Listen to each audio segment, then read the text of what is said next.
This may come as a shock to you, but you've just travelled 200 years through time. Welcome to TMDWP.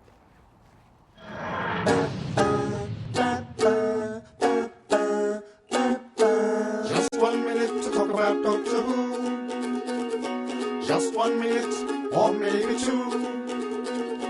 Welcome to YouTube, we're talking Doctor Who. For you. When Doctor Who began, it broadly did three kinds of story. First of all, you had the historicals, where the TARDIS crew would land in Earth's past and interact with what we knew of Earth history, and they weren't allowed to change anything. The other two types were future Earth people or future Earth, and then ones that dealt solely with alien planets, which one would assume perhaps were in the future, but could well have been in the past. I mean, I like to think that the Keys of Marinus happens in the far past Earth time. The only visits to contemporary Earth were brief or small scale, pun intended, and didn't really have any effect on the wider timeline. My point is that for most of the First Doctor's era, Doctor Who could have been happening in our universe. Then, at the end of his tenure, came two stories, both of which would affect the future of the show in different ways. The first and most obvious is The War Machines, where contemporary Earth is finally under threat. This, of course, would become a staple of Doctor Who, but at the time, it was something of a novelty.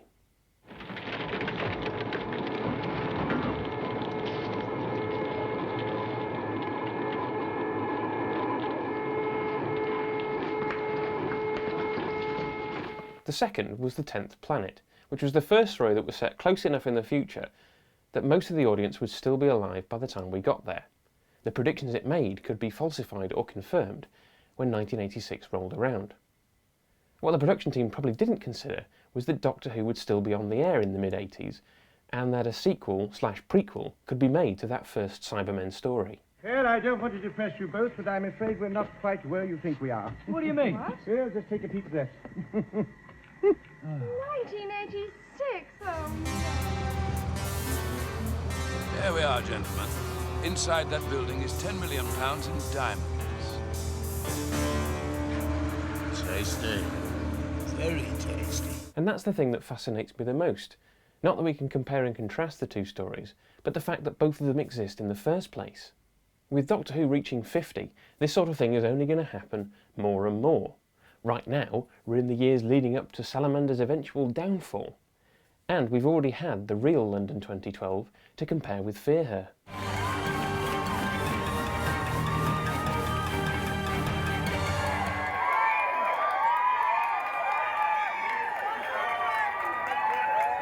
There's also a sort of reverse phenomenon going on now, whereby any story set during the last 50 years will have happened during the existence of the show. Compare, for example, Father's Day, which was made in 2005 but set in 1987, with Survival, which visited a contemporary 1989.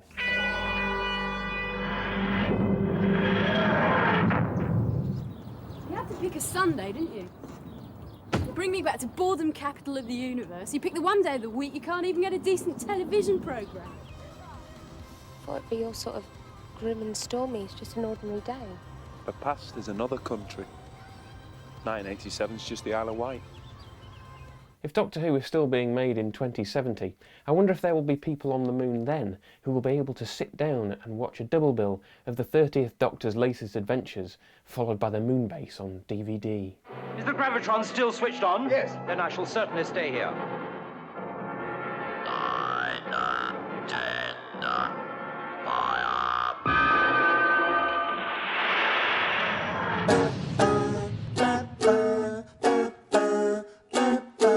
Just 1 minute to talk about Doctor Who. Just 1 minute, or maybe two.